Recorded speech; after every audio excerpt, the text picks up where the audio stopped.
Hello, everybody. What's up? Welcome back to another episode of Speaking with Judgment. I know it's been a minute. It's been a while since I've done the show, but we are back live. We are live streaming from the Facebook page right here at the Sports Judge Facebook page. And this show is also streaming from the YouTube channel as well. So you guys can watch it in multiple places. And tonight I am joined by my good friend from No Mercy Sports. It's a pleasure to have him with me. And we're going to be doing a lot more of these episodes together. So there's a lot of great stuff to look forward to. And guys, before I get into the show, I want to announce that you guys can get 20% off at Manscaped. Yes, manscaped.com. Check it out. Hey, you guys want to protect your manhood? Manscaped got you covered. Check them out.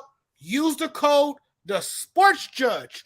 That is The Sports Judge in all caps. Use that code and you will get 20% off on any product and you will get free shipping as well. I use this stuff.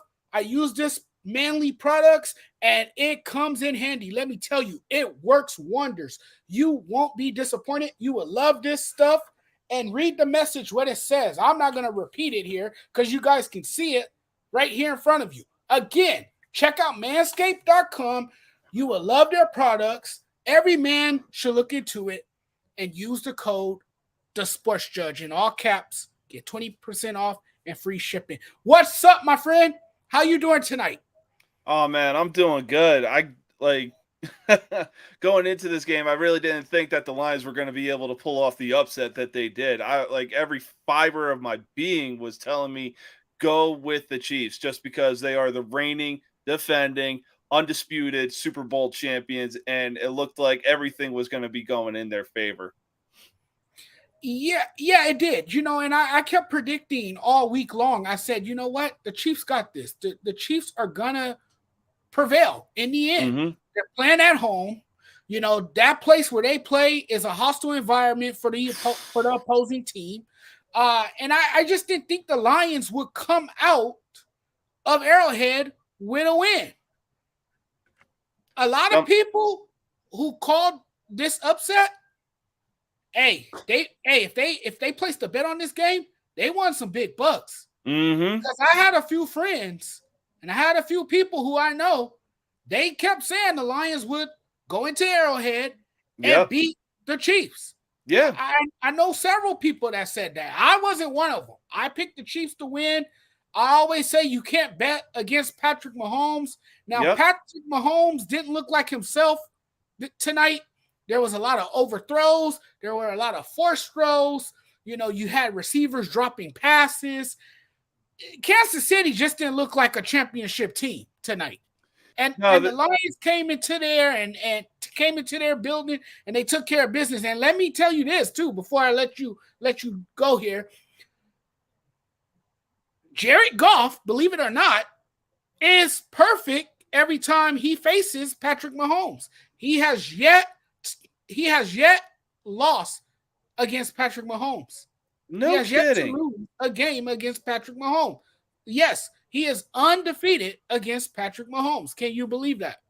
No, that's honestly a lot to take in right now. Like, wow. Yes. I know, it sounds crazy. Yeah, it's one of those crazy but true kind of stats. Right, and the stats don't lie. Mm-hmm. And this is going to be a good year for the Lions. I just didn't think they would beat the Kansas City Chiefs. Yeah, I didn't think that they were going to start off on this kind of note. I was expecting much like the TCU Colorado game, just an absolute shootout between these teams. But I was also expecting a dogfight between these two teams. And honestly, this game did not disappoint, in my opinion. However, we saw what happens when Travis Kelce is not on that field. And it's pretty clear that the offense runs right through Travis Kelce. Granted, a lot of guys did try to step up, do their thing, did what needed to be done in order for Kansas City to get the win. But Travis Kelce is your main squeeze. So unless they make some very big adjustments, they could look to go 0-2 against Jacksonville. And that's the scared reality, right? I mean, you look at it all. The reality is that the entire Chiefs offense runs through Travis Kelce because Travis Kelce is like a quarterback out there. Yeah. And the reason I say that is because he could read the field just as well as Patrick Mahomes. He can survey the field just as well as Patrick Mahomes. And also, he's a creator. Yeah. Travis Kelce is a damn good creator. He's very creative and crafty. And you talk about their connectivity and the chemistry that those two have developed. Facts. You know, and when he's out and missing in action, that has an effect on your team. Yeah. And we saw that tonight, which is why I don't think at times Patrick Mahomes looked like he was in sync. I mean, he looked like he was out of character and just wasn't his normal self because you take away one of your dynamic weapons on the field and it makes life more challenging for you. It makes the situation a lot tougher than what it really is when you have a guy like Travis Kelce on the field. So in his absence, I don't think Patrick Mahomes was able to really get comfortable and settle in and be that dynamic quarterback that we are accustomed to seeing. Right. And honestly, for a good minute, it looked like who's the tight end on the field? Sky Moore and Tony. Yeah. Oh my God. Yeah. Dude, like it really looked like Sky Moore was really stepping up to the plate and getting some very crucial touchdowns that the Chiefs needed to stay that they needed to stay in the game. But ultimately, I think Mahomes looked like he was just trying to, I guess, go overboard with trying to win the game when it was like 3rd and 20, then it got to 4th and 20, and then it's just like, well, damn, man, that just sucks. Yeah. Yeah, it was one of those type of nights, but a team as good as the Chiefs, they'll bounce back from it. I mean, it's a team that can bounce back from adversity, but it was a crazy night for Tony. I mean, I was questioning him out there. I was like, what the heck are you doing, dude? You know, okay, I get it. One of those drops wasn't his fault, but that last one where he was wide open, that was his fault. Oh, yeah, you can. Right. Oh, yeah. But you can tell too. If it was timing, I wonder if his timing was off. If the timing of him, he wasn't able to make the plays because of the timing and the spot of the ball. I don't know what it was. I don't know if it's a bit of rust. I don't know if it's injuries. I don't know what's going on with dude, but dude looked awful tonight. He looked terrible. Right. Like I said, the Chiefs are going to have to make some very much needed adjustments if they want to get back on the winning side and get a win against Jacksonville next week. What do you do to make the adjustments, though? Do you run the ball more? Do you attack on the ground with Pacheco? I mean, you probably could, but that's honestly a question that the Chiefs themselves are going to have to figure out. Yeah, because Andy Reid, he's going to have to come up with a different strategy or something. Like you said, they're going to have to make different adjustments if they want to win next week. But I don't see them losing in back-to-back weeks. I think, for one, Travis Kelce will be back next week, I think. Yeah, I believe he'll be back next week as well. And if he's back out there on the field, things are going to be a lot different for the Kansas City Chiefs. Absolutely. They won't be in the situation that they were tonight. I guarantee you that. But, I completely agree with that. Oh yeah. So but hey, Detroit, you gotta tip your hat to Detroit. I'm just glad that the NFL season's here. I'm glad that football's finally back. I'm just glad. I'm telling you. Yeah.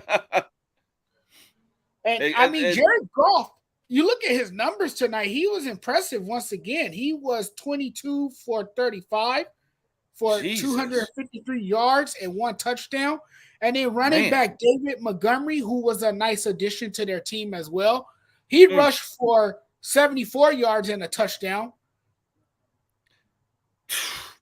Man, I really don't know what the Bears were thinking letting him go. He could have been a very great asset. Man.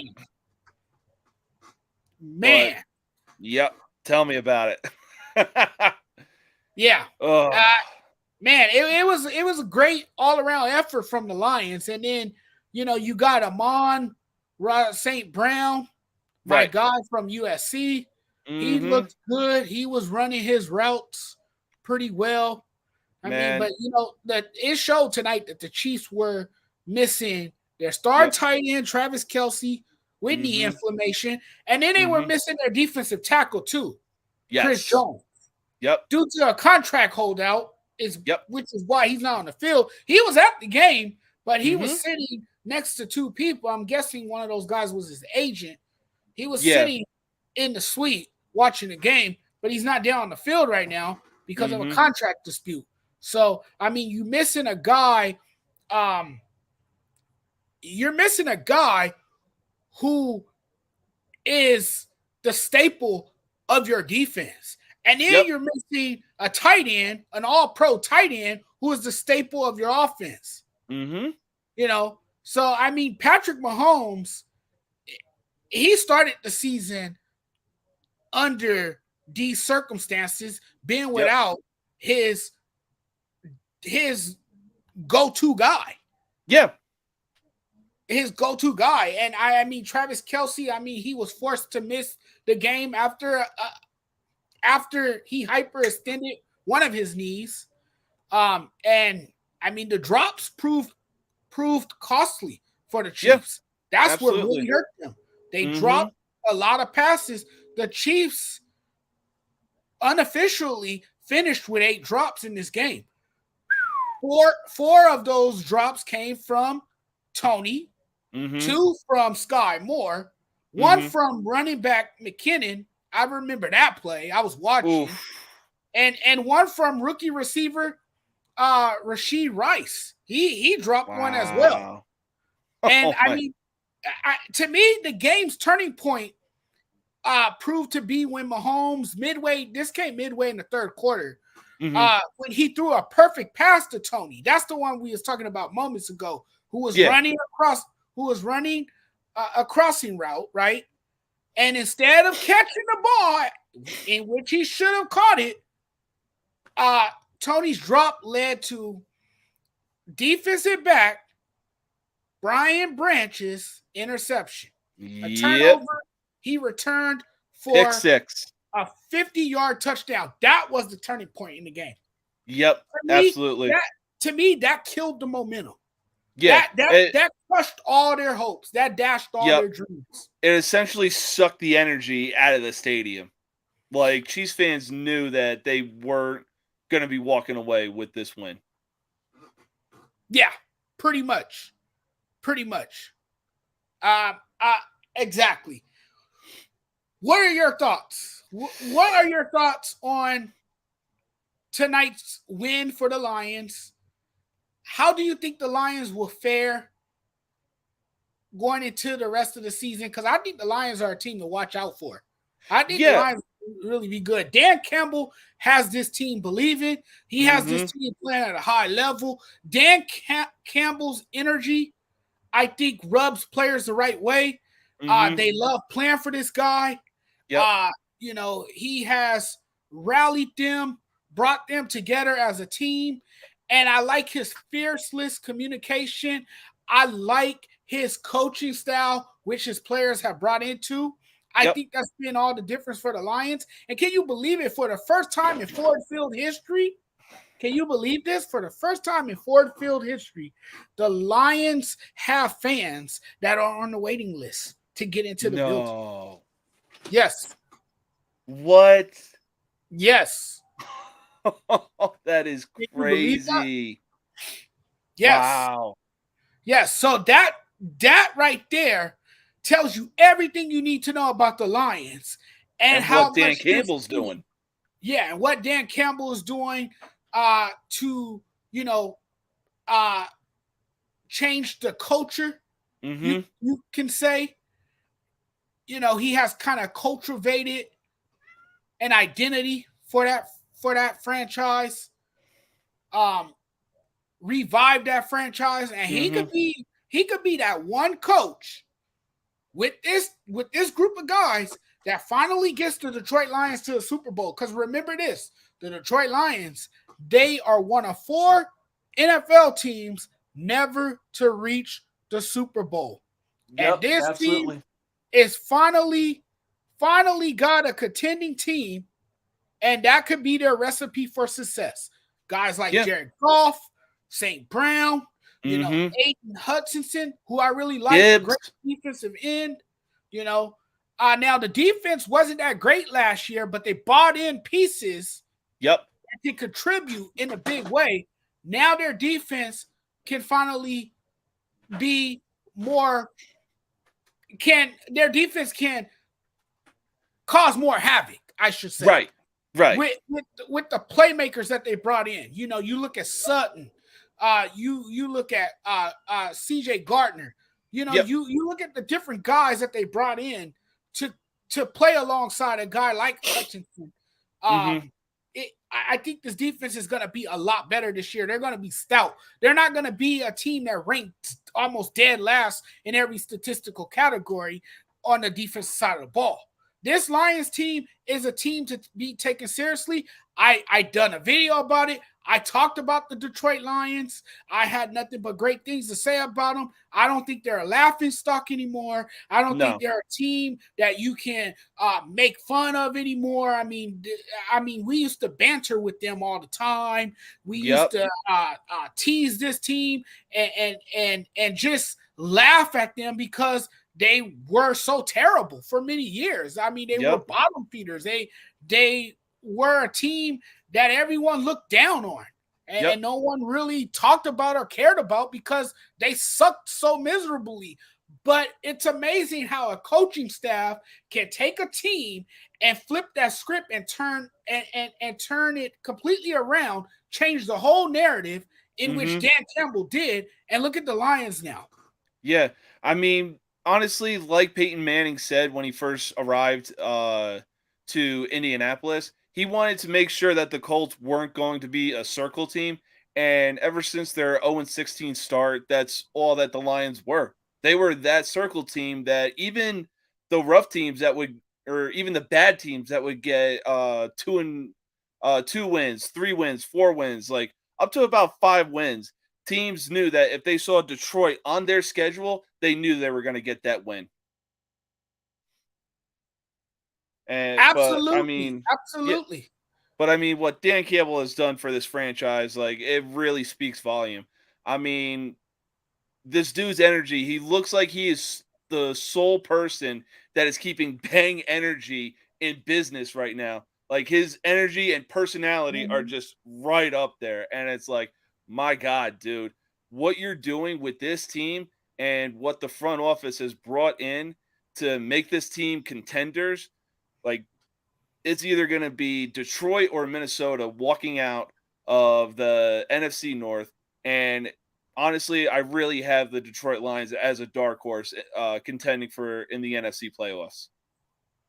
Yes, I have them up there as well. Shawnee says the Judge, what's up? Thanks for watching. He's watching from YouTube. Big Baby Jonathan says, what's up? He's also watching from YouTube as well. Thank you guys for tuning in. You guys are more than welcome to leave your comments. If you guys want to get in on all the action, feel free to do so. Chime in, leave comments, leave your questions, whatever you guys want to talk about. If there's something you want us to discuss, we will be happy to do that for you guys. But thanks for tuning in as always. And yeah, I mean, the Lions, man, the Lions are clearly the team to beat in that NFC North division. Absolutely. I can't believe it. The Lions went into the defending champ's house and came out with a win. Mm-hmm. And they're now 1-0 on the season. Yeah. They're now 1-0 on the season. And I mean, this team is going to be really, really good. Really good. Oh, yeah, they're definitely going to be really, really good.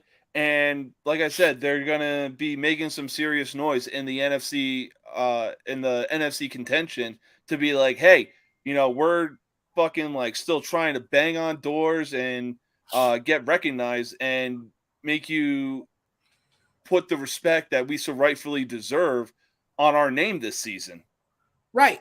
And another thing too, the Lions, they weren't phased at all.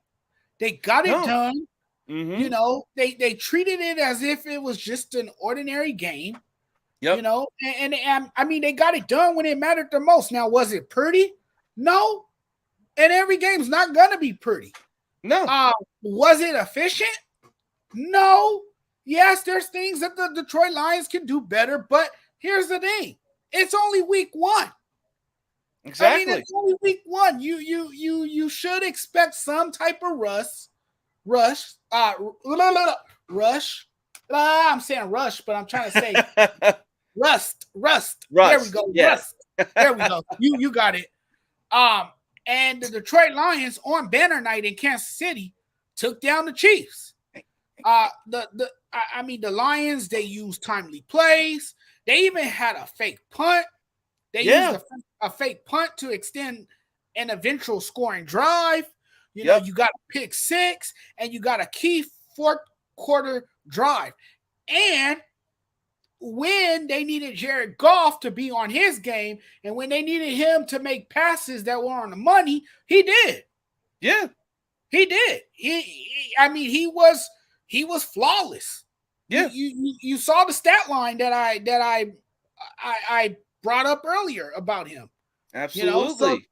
The Lions are off to a good start. The Lions started off 1-6 last season, in part because they couldn't finish games. Remember, they were losing a lot of close games last season. Yeah. And I'm sure there were fans, grinding their teeth.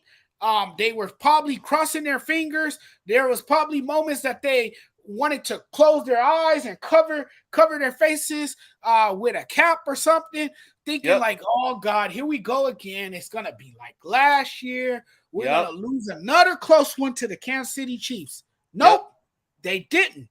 That changed in the second half of the season as a very young and poised Lions team learned how to win in a hostile environment on the road against a very good Chiefs team that's fresh off of winning a Super Bowl title with arguably the greatest quarterback in the game. Yeah. No, I mean, about it's really crazy that Detroit went in there and got the job done. I mean, like you said, they were having a hard time closing the games out. And like a good buddy of mine has always said, it's not about how you start, it's about how you finish. And Detroit just couldn't find the rhythm that they needed to finish out the games. But I mean, when their second half of the season started, man, they were finding ways to finish the game, get it done. And above all, they knocked the Packers out of the playoffs, and they acted like that was their Super Bowl win, which rightfully so. They should have, because, I mean, it's the Packers, for crying out loud. And then on top of that, absolutely. Yeah, and then on top of that, so I watch another sport. It's called the Premier Lacrosse League, and fastest sport on 2 feet, in my opinion. Great sport to watch.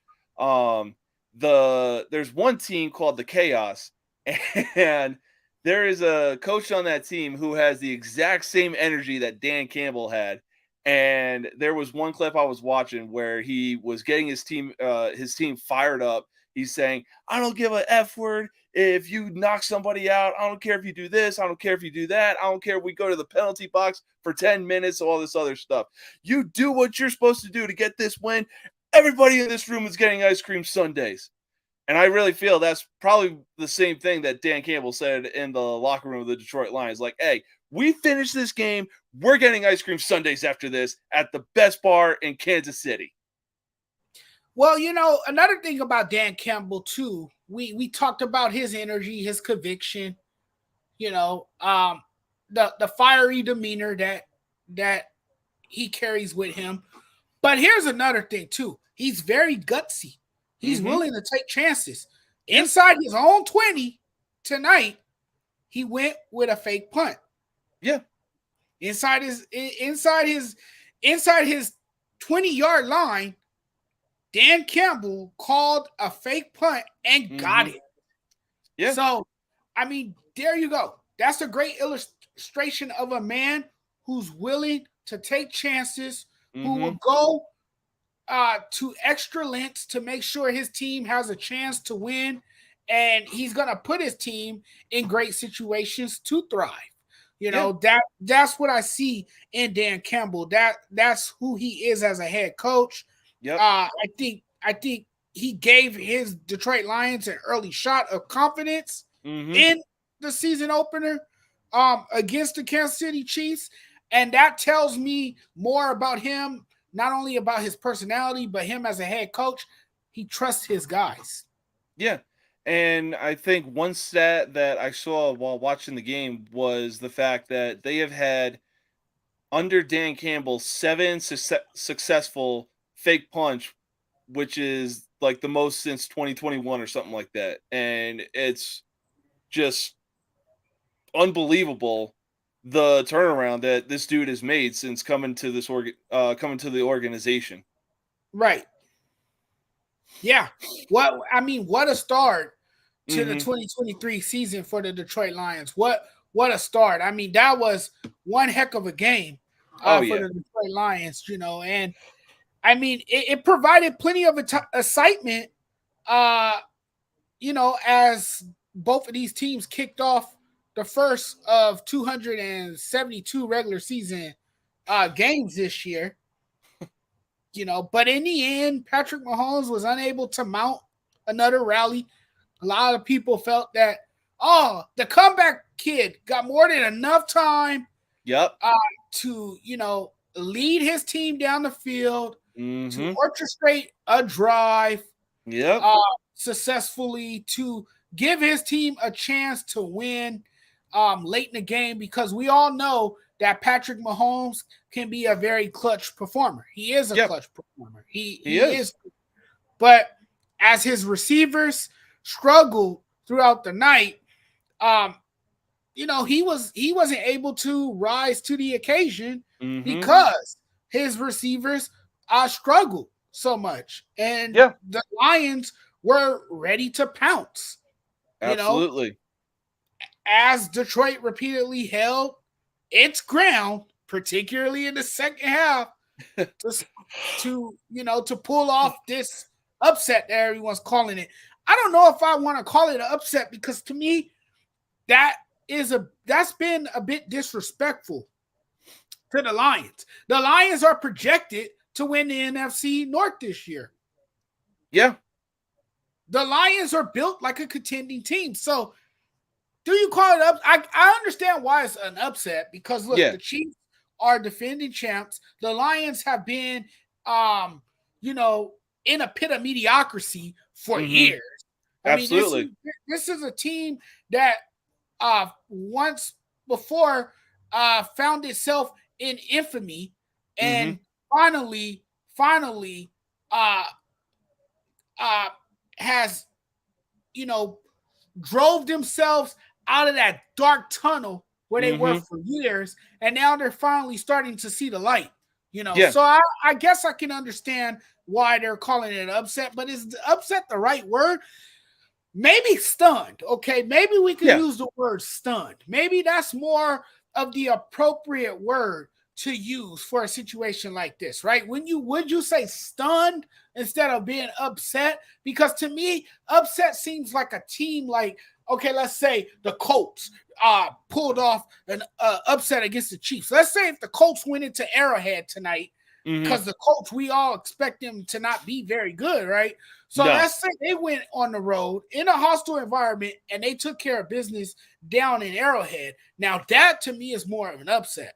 This was more of a team stunning a team that is not necessarily a very bad team, just based on their history, they're looked down on because they have had so many losing seasons. No, and I completely agree. Like I'm in the same ship as well. Like I want to call it an upset, but I don't want to call it an upset because, again, as you said, the Detroit Lions, they're built for contention this year, and just the way that the Chiefs looked like the way they were coming in, they're the Super Bowl champs. Mahomes is Super Bowl MVP. He was the MVP last season. I mean, this team is the cream of the crop. They're the team to beat. And yeah, just it's an upset, but it's also not an upset. Cause like you said, it was stunned. That's all it was. I mean, that's one hell of a way to send a statement, though, if you're the Lions. It Oh really is one way to send a statement, man. But hey, great start to the NFL season. Yeah. Mm-hmm. I'm sure Coach Andy Reid and them will make some adjustments. Andy Reid did gamble. He gambled and lost with some bizarre game management decisions in crunch Mm-hmm. time, I thought, as well. So there was some mistakes on his end too. Um, let's just say what it really is. It just wasn't the Chiefs' game tonight. No, it wasn't their night tonight. It wasn't their night. And RC leaves a comment, one of my loyal viewers and followers. The Lions came through. Yo, wow. Yes, they did. They came through That and they on the did. road. I mean, it's tough to win up in Arrowhead. And I mean, you talk about the decibel level there, you talk about the Mm-hmm. noise being a factor, all of that factors in, but that didn't seem to rattle the Lions at all. They went in there, they blocked out all the crowd noise. Mm-hmm. They were very focused. They're a hungry team as well. They're young. They got a lot of athleticism. So yeah, it's gonna be a good year for the Lions. But man, we're gonna shift gears. We're gonna talk a little bit. Um, I don't know. Do you want to break down the upcoming games, or do you want to save that for the end of the week? Or well, we're almost at the end of the week. Yeah. Maybe maybe do a show on Saturday and we'll break down the NFL matchups for Sunday. Hmm. It'll be up to you. Yeah. I mean, it's really going to depend on how my schedule looks. Yeah.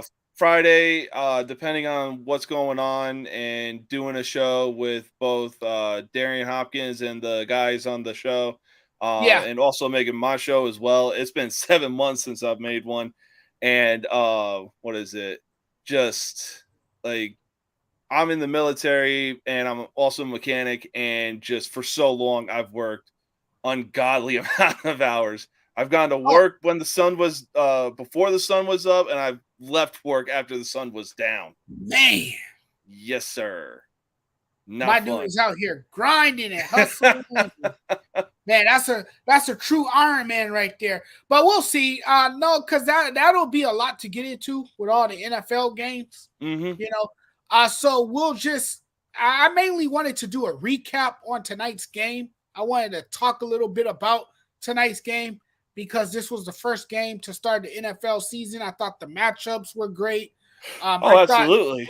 this was a great season opener, the Lions versus the Chiefs, and it wasn't a bad game at all. It wasn't a terrible game at all. It was fairly close, like I had predicted it. A Mm-hmm. lot of people said that it was going to be like high scoring. Like a lot of people said it was going to be a shootout. Wasn't quite the shootout, but here's what I think before we do move on. I think the Chiefs should consider running the ball more. And I know they're not going to commit to that because Mm-hmm. Andy Reid likes to go through the air and they Yeah. have a guy like Patrick Mahomes, and so they're going to rely on Patrick Mahomes to throw the ball. They're a pass happy offense. Yes. They're a pass heavy offense. So I don't think they're going to run the ball as much, but I do think that they should give Pacheco some more touches. Absolutely. I think they should. I think they should let him facilitate the offense. I think the offense should run through him to at least start the game. I think if you give him more touches and you establish the run game, that's gonna open things up for your offense. Your offense is gonna flourish because now you're not just one dimensional.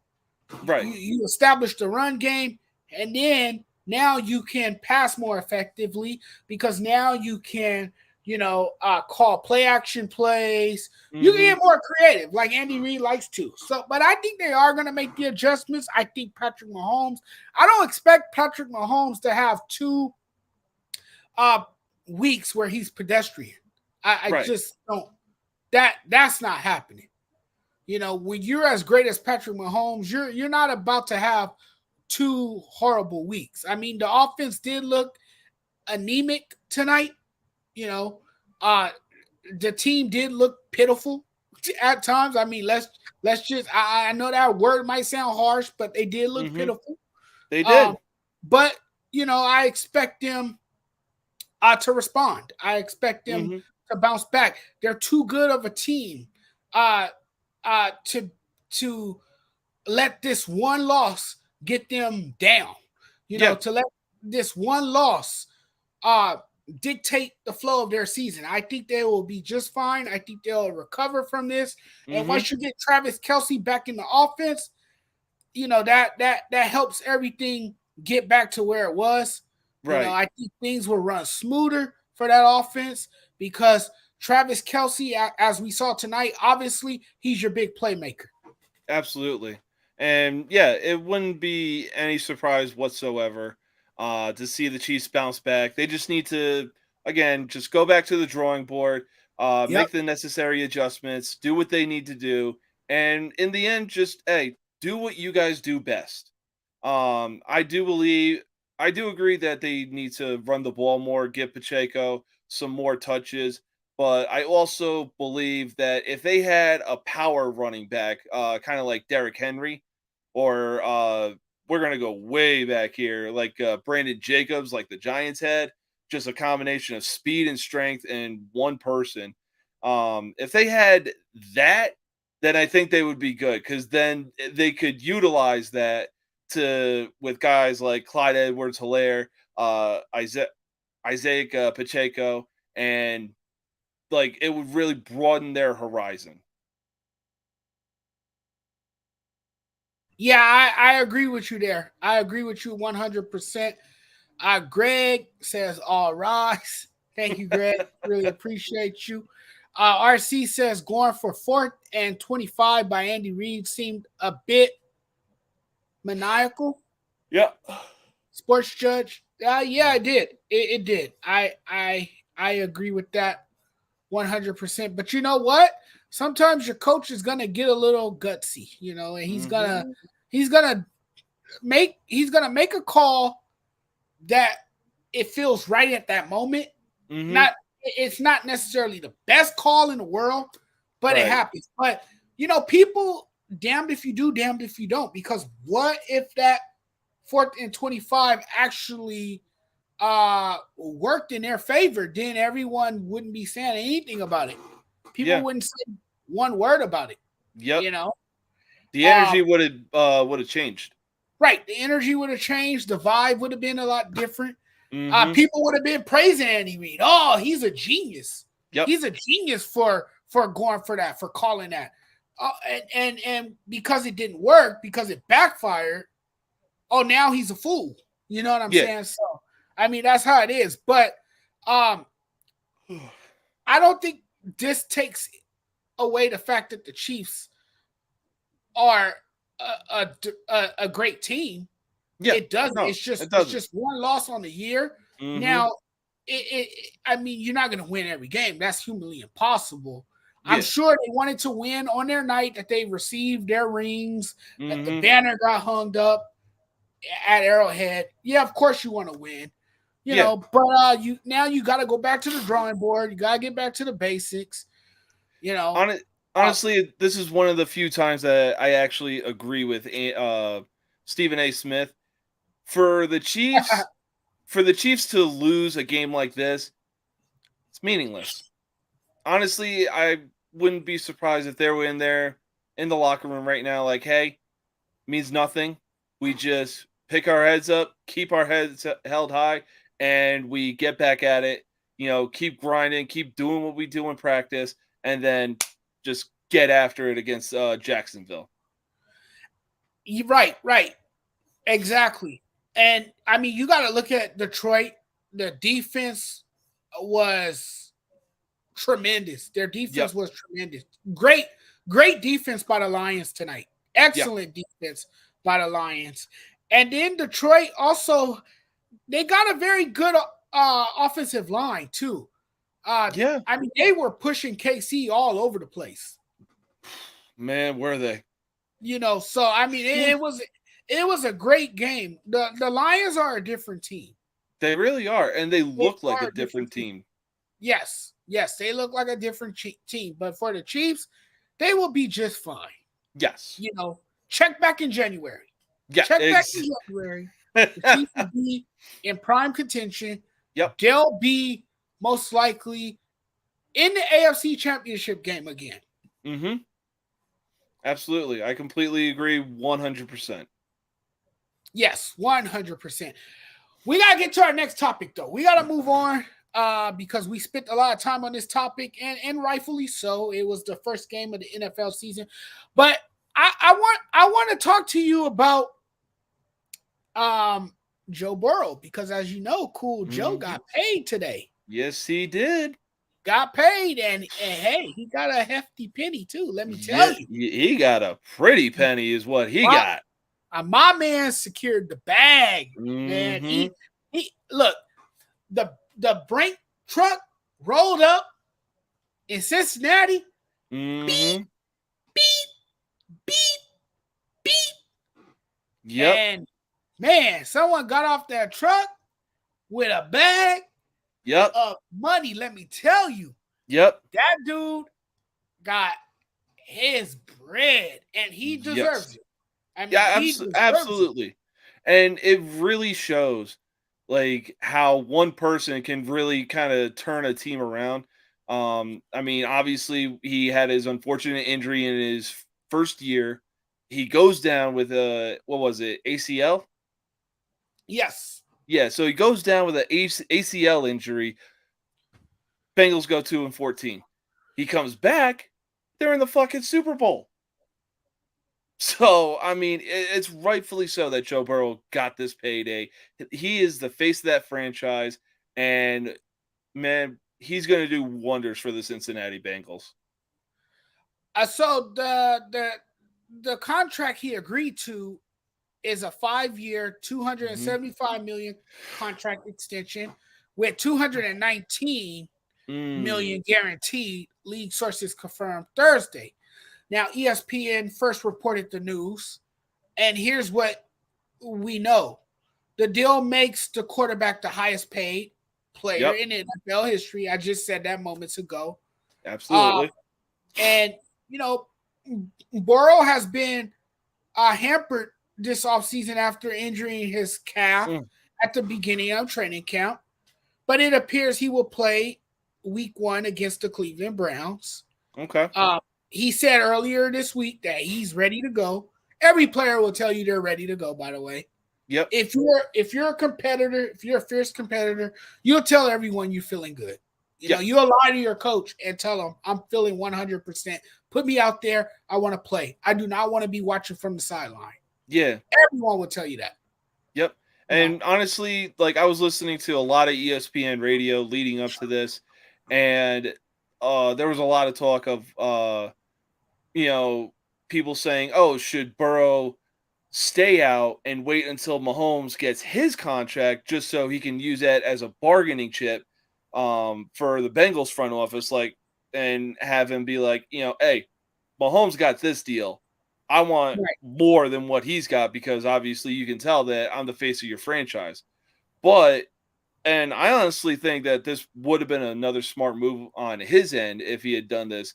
Do you take the Tom Brady strategy, take a pay cut, a year and $1 million and some change, and just win games. You have the necessary weapons around you that are getting their rightful payday.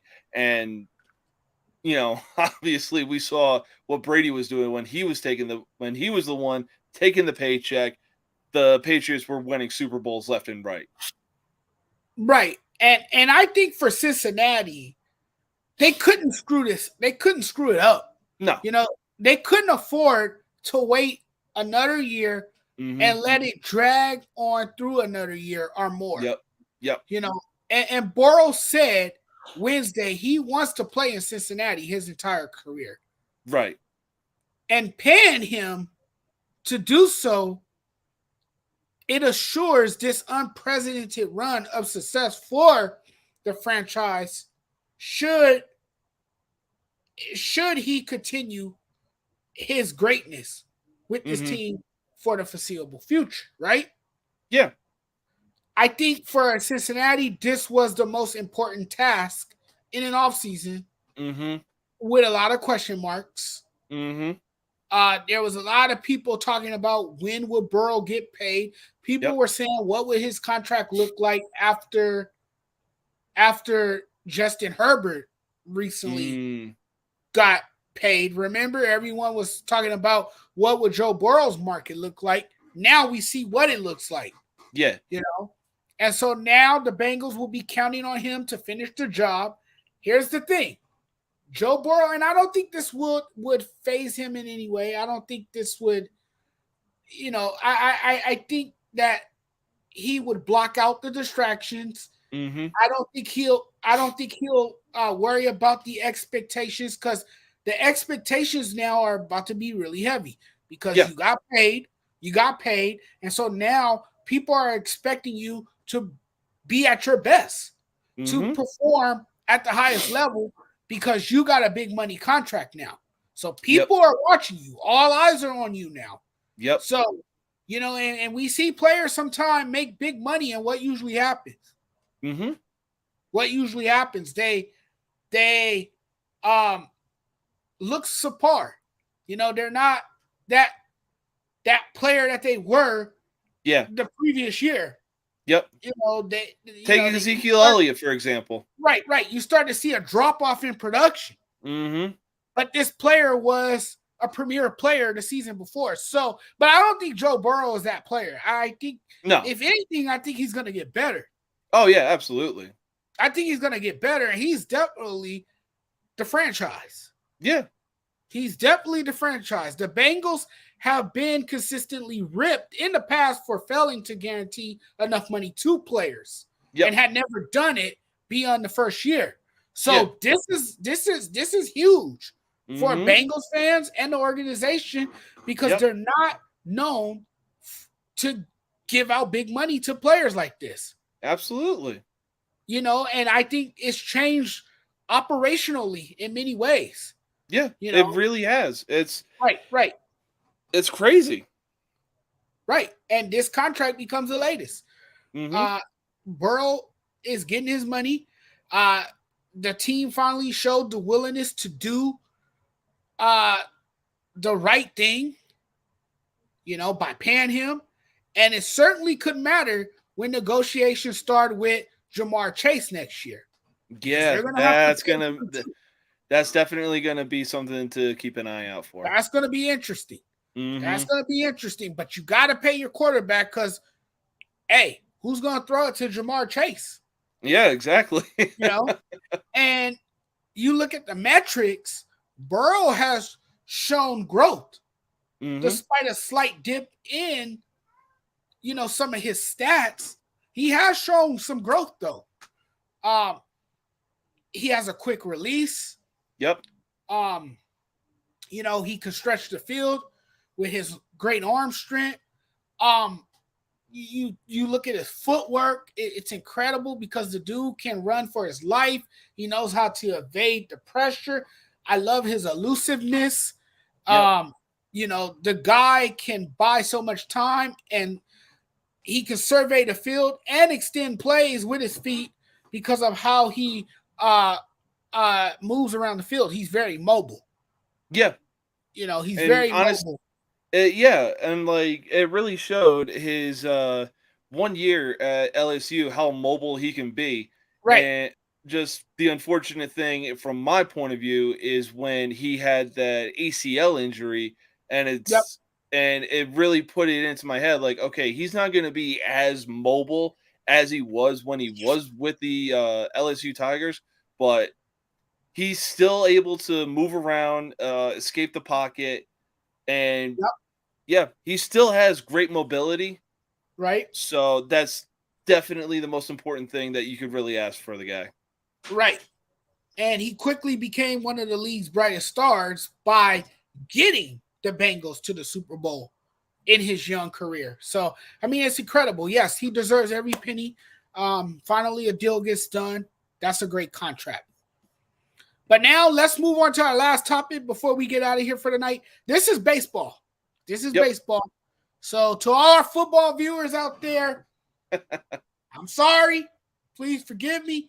But this is a sports show, and we got to talk a little baseball too. Man, I got to talk to you about the Julio Urias situation. Man. I'm going to tell you, this dude is done. Yeah. It's pretty much a wrap. Yep, absolutely. I mean, how dumb can you be? Okay, you got away with it the first time. I mean, the second time, you allegedly beat up a woman at a soccer game where the whole world can see, or not the whole world can see it, but the whole world can hear about it because there's witnesses there and there's people at the game where they can see it happening. And everyone's clapping your every move because they know who you are. Yep. Like, I mean, how dumb can you be when you're about to be in your contract year and you was about to make big bucks as a major league pitcher? I mean, pretty dumb. Look at the team he plays for. God.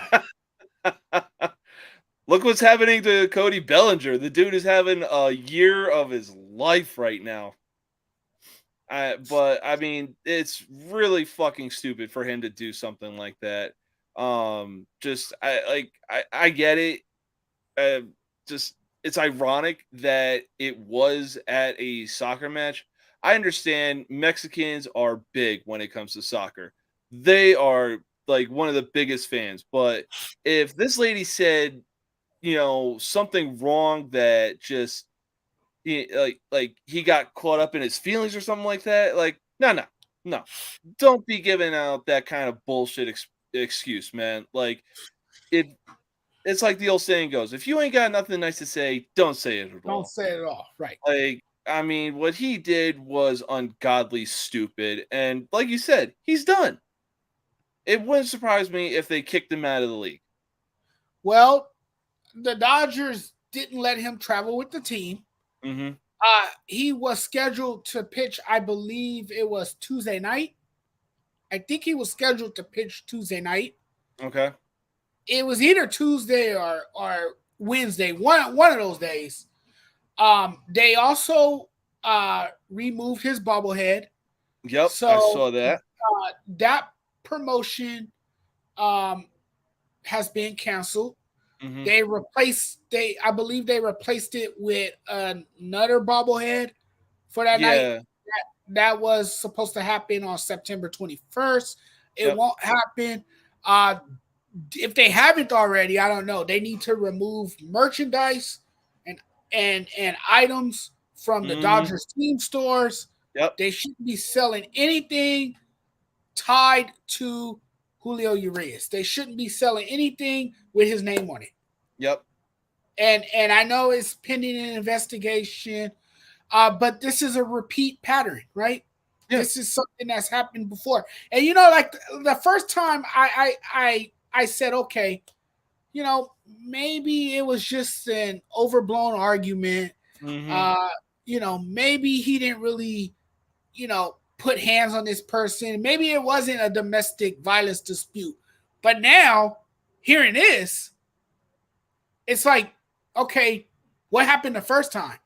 Yeah. You really did put your hands on somebody. Mm-hmm. And domestic violence is never okay. No. It's never okay under any circumstances. A woman should never be physically, mentally, or verbally assaulted under any circumstances. So that's not okay. And the Dodgers, they take this kind of stuff seriously. They don't tolerate this type of behavior. And this is inexcusable behavior. I mean, look what happened to Trevor Bauer when he was with them. The Dodgers cut ties with him. And that's the same thing they need to do with Julio Urias. Julio Urias, he got to go. His time is up with the Dodgers. What he did was unacceptable. What he did was oh my God. There's not enough words to describe how stupid what he did. It was horrendous. It was horrendous what he did. And I can't support a man who, assaults a woman. I just can't. What are you doing? What are you doing attacking a woman? And in a public setting? What are you doing, bro? What is going through your head at the moment?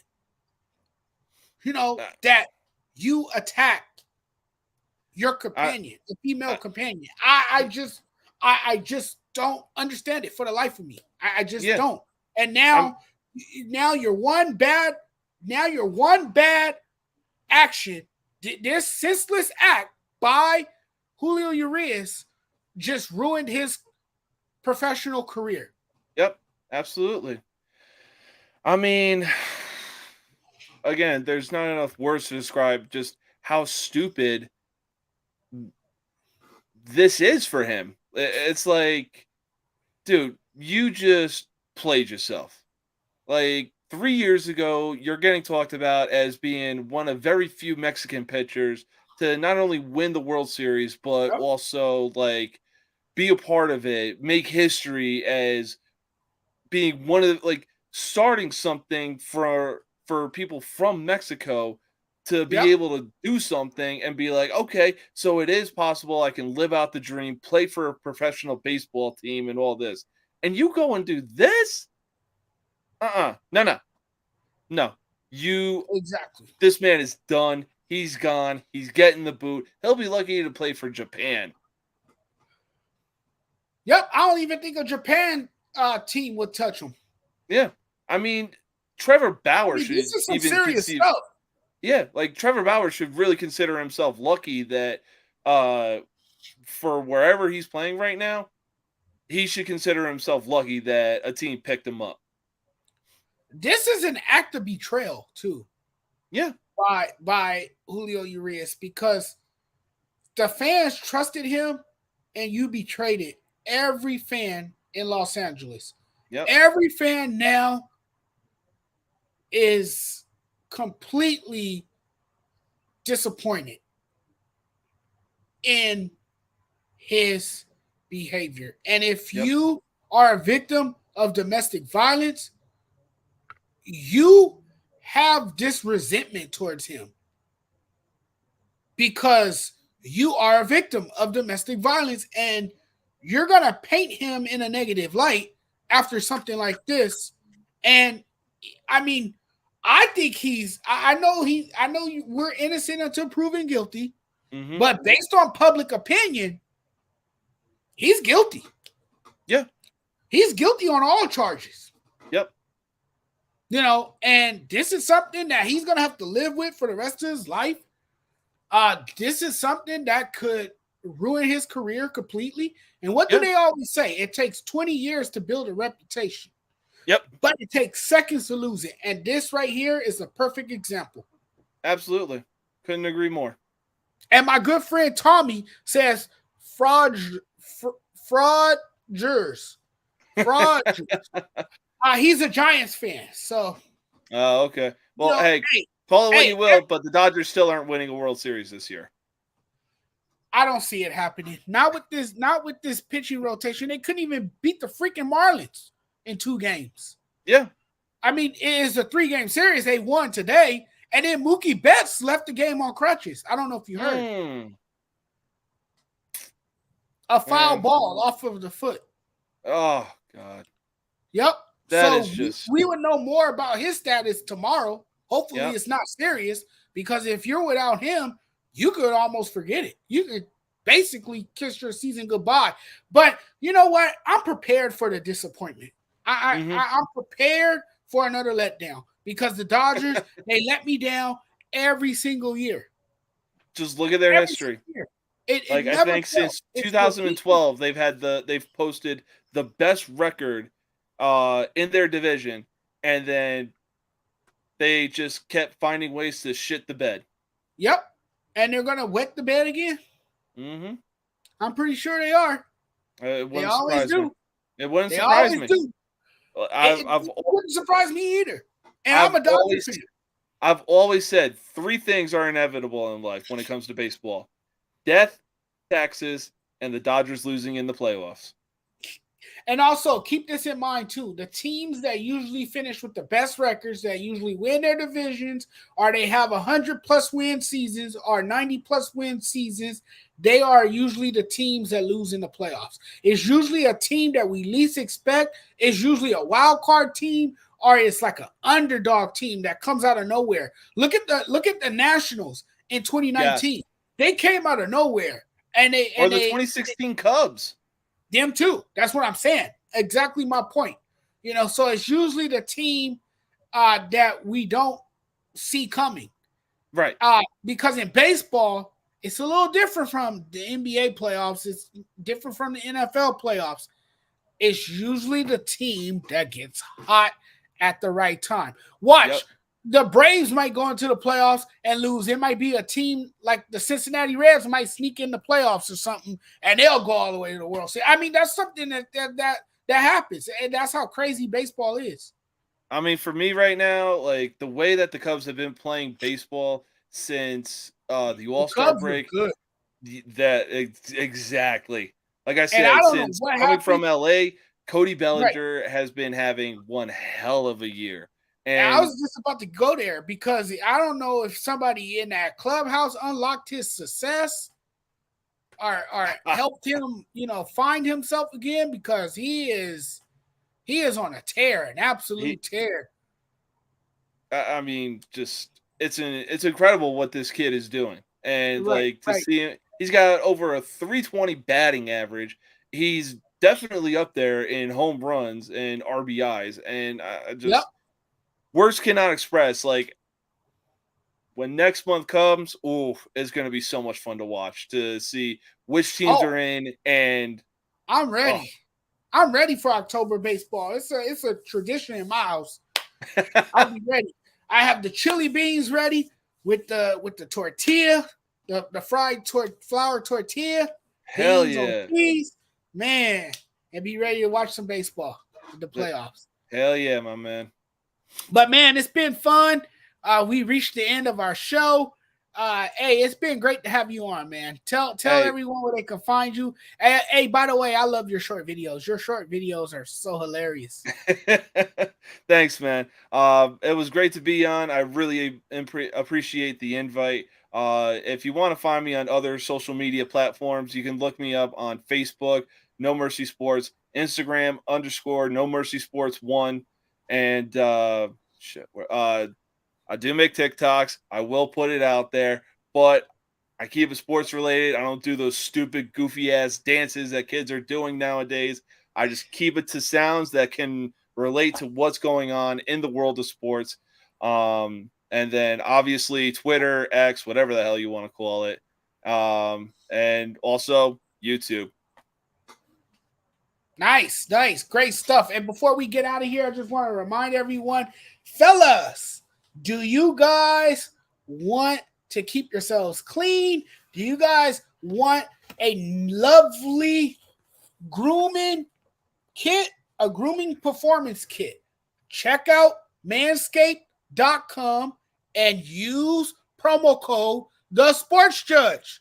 Again, use promo code TheSportsJudge in all caps, and you will get 20% off and free shipping. Now, I use Manscaped products, and let me tell you, man, I feel like I'm in heaven every time I use these products because I stay fresh, I stay clean, and I feel really, really good. And hygiene is very important, and this stuff will make sure you guys are well taken care of. So, again, get over to manscaped.com and take care of yourselves by using the code The Sports Judge in all caps.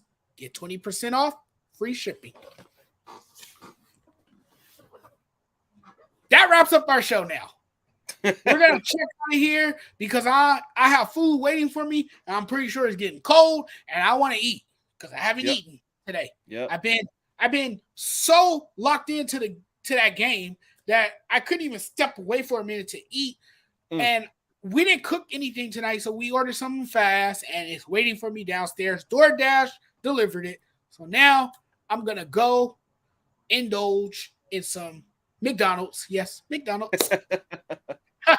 But, man, it's been fun.